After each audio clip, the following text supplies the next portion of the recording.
Winnie and Wilbur, The Bug Safari by Valerie Thomas and Korky Paul. Winnie and Wilbur are fascinated by the creepy-crawlies in the garden and decide it would be fun to shrink right down to their size. But when you're knee-high to a caterpillar, there can be some very hairy moments. And when the humongous wand is too big to handle, will things ever get back to normal? It's teeny-weeny Winnie and Wilbur adventure.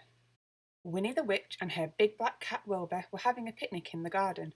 Winnie took a big bite out of her muffin and crumbs dropped into the grass. Ants rushed to collect them and Winnie bent down to watch. "Look at those ants, Wilbur," Winnie said. "The crumbs they are carrying are bigger than they are. Isn't it amazing?" Winnie lay in the grass to watch the ants. A shiny red beetle pounced on a crumb and ate it. Then a red and yellow caterpillar with green spikes and purple spots came crawling along. "Blithering broomsticks," Winnie said. "That's an incredible caterpillar, Wilbur." "That is an incredible caterpillar," thought Wilbur. "I wonder what it tastes like." "Wouldn't it be fun to be as small as bugs, Wilbur?" said Winnie. "Then we could really see what they are doing." "Meow," said Wilbur. He didn't think that it would be fun. Then Winnie had a very good idea. Well, she had an idea. She waved her magic wand, shouted, "Abracadabra!" And Winnie and Wilbur were tiny. Wilbur was really, really tiny. "Meow," said Wilbur. Well, it was more like a meow. He was frightened. The ants looked big. The beetle looked huge. The caterpillar looked enormous. "I hope it doesn't eat me," Wilbur thought. The ants were busily carrying the crumbs to their nest. Some of them ran across Wilbur's tail. "Meow," cried Wilbur. He didn't like ants running across his tail. "Wilbur," squeaked Winnie in her tiny voice. "Mind your tail! There's a centipede coming!" Too late.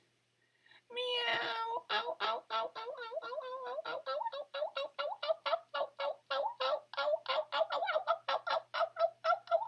ow, cried poor Wilbur. The shiny red beetle was watching them.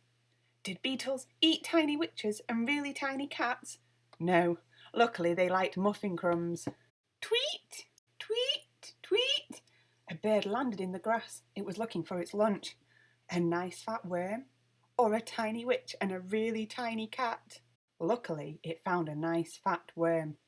Suddenly, the ground began to shake. Something enormous was coming. Clomp! Clomp! Clomp! What could it be? An elephant? A rhinoceros? A hippopotamus? Two gigantic boots clomped across the grass. It was the postman bringing Winnie's letters. "Run, run, Wilbur!" shrieked Winnie. "If the postman stands on us, we'll be squashed." "I made a mistake," Winnie said. "I made us too small. I'll make another spell to make us big again.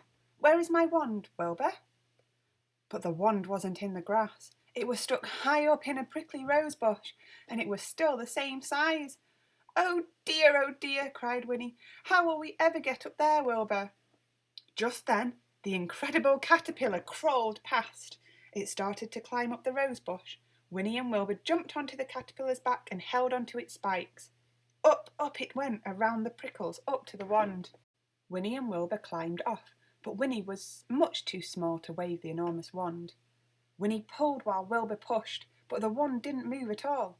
"It's no good, Wilbur," Winnie said. "We'll have to stay this size forever."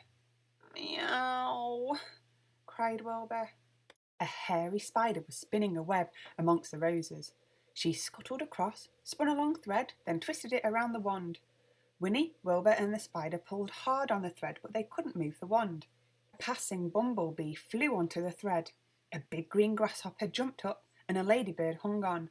Then the enormous caterpillar crawled over to help. The wand began to wobble. The thread broke and... whoosh! "Abracadabra!" squeaked Winnie as the wand waved in the air. Winnie and Wilbur were back to their right size. "I think we'll stay this size, Wilbur," Winnie said. "It's a good size to be." "Purr, purr, purr," said Wilbur.